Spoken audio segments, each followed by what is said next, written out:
Yo, what's good with you?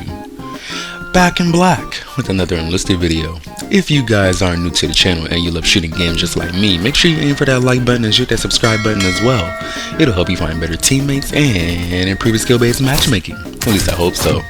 Today we are comparing all the BR1 submachine guns for the Western Axis and Enlisted to see which of them is the best for you in your particular playstyle. Starting out with the MP34, this is essentially an upgraded and more sophisticated version of the MP18, which is one of the first submachine guns used on a consistent basis, stemming all the way back from World War I. But ever so ironically, although the description claims that this is an evolution of the MP18, the stats may tell you a different story. The MP34 sports a max damage of 5.7 per shot, which is somewhat weak, and a bullet velocity of 400 meters per second, which is pretty slow. And you'll see later on that this will be a reoccurring theme among all the weapons we will talk about today, but in the grand scheme of things, all that means is that you will have to lead your targets substantially more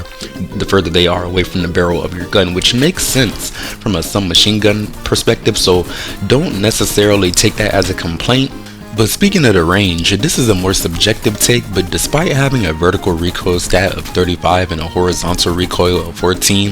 out of all three submachine guns, the MP34 was definitely the easiest to take down range targets with, and I would attribute that to, some pretty solid iron sights and the simple fact that this gun has a best in tier magazine capacity at 32 rounds per reload. And in relation to that, each of your reloads will take 2.6 seconds, which unfortunately is the worst in class, albeit only by 0.2 seconds. And not to continuously paint a bad picture for this weapon, but it also has the slowest fire rate out of the three, coming in at a base of 450 rounds per minute, which is again pretty damn slow. So I would say don't expect to shred squads down in the blink of an eye with this weapon. This is a submachine gun that requires precision, good aim, and good positioning to get the most out of it, while having the ability to hold down the trigger when somebody happens to be in your face. The shot deviation on the MP34 is middle of the pack at 78, which is pretty damn high generally speaking, so for those of you who like the full auto everything, I would really only recommend that kind of,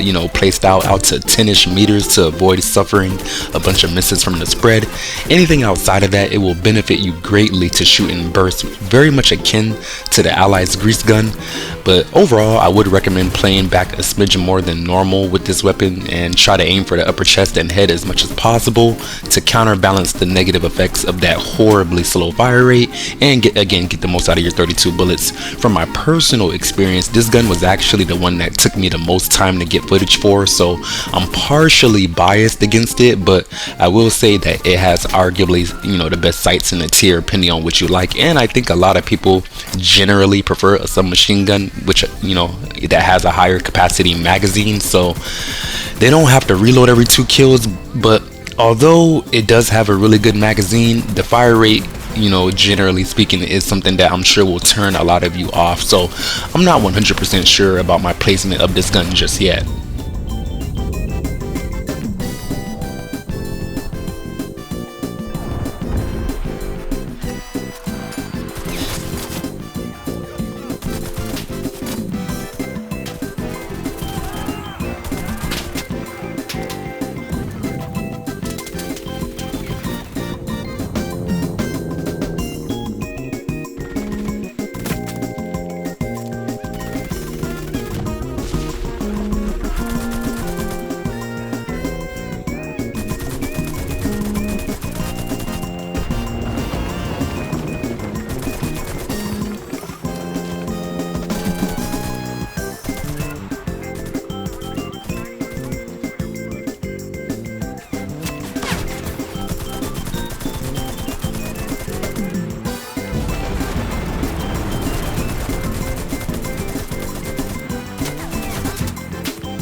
moving on to the Beretta M38a, the description reads, "This is a pre-war Italian submachine gun that received the highest ratings from soldiers who used it, and from my brief research, this gun was indeed regarded as the most effective and most liked gun from Italy's arsenal at the time, and I even saw statements about this gun being preferred by elite SS and German paratrooper units, so that is very interesting to hear indeed. Anyhow, what makes this gun stand out from its contemporaries, since they all have the same damage and bullet velocity, is that this one has the best in tier fire rate at 600 rounds per minute. What this means in actuality is that your time to kill any singular target with this weapon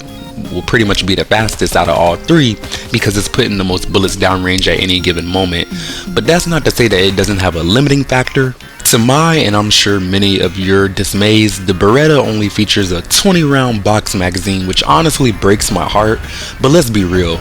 with anything more than those 20 bullets, we wouldn't really be having a debate now for the best gun in tier 1, would we? To give this gun more credence for that #1 spot, the Beretta also has arguably, if not definitively, the best iron sights in the tier, on top of having the best shot deviation at 72. And to help bolster that really tight bullet spread, or tighter than usual bullet spread for tier 1 submachine guns, we are also looking at a vertical recoil of 29 and a horizontal recoil of 8, which is best in tier, and goes back to those real life reviews from soldiers talking about how easy this gun is to use and handle, generally speaking. Reload speed is also tied for first in the tier at a smooth 2.4 seconds, which is, I guess that'll be much appreciated considering how much you'll have to reload with this weapon in a nutshell. And although this gun sports the best recoil and shot deviation, which allows for more range combat comparable to the MP34, I feel that due to the low damage and low magazine capacity, it chews through ammo way too quickly for my taste in the middle of a firefight. And generally because of that, I would still find it more effective to, get in the enemy's face to maximize that fire rate, but do keep a wall or some piece of cover nearby while trying to aim for the upper chest and head as much as possible, as you will be changing mags with this weapon quite often, whether you down one dude with your 20 bullets or if you down 3. So the more the merrier. So you got to be a little more thoughtful and what's the word I want to use, intentional with your aim when it comes to this weapon.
Coming up third and last on the list for today, we gotta take a look at the German MP28, which is another upgraded version or a derivative of the MP18 from World War I.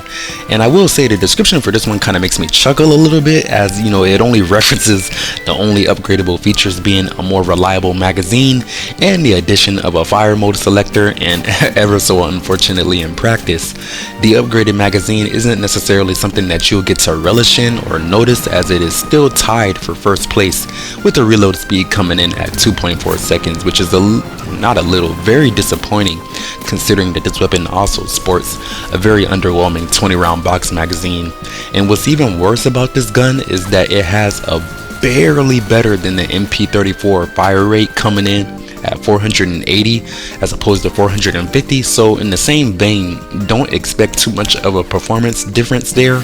Add on the fact that we have an objectively worse iron sight with a shot deviation that is worse than tier at 84, and things start looking pretty dicey for this gun, honestly speaking. Although the recoil is 30 vertical and 14 horizontal, which is marginally better than the MP34 in the vertical sense, but what I can say is that this gun doesn't perform as bad as the stats would indicate.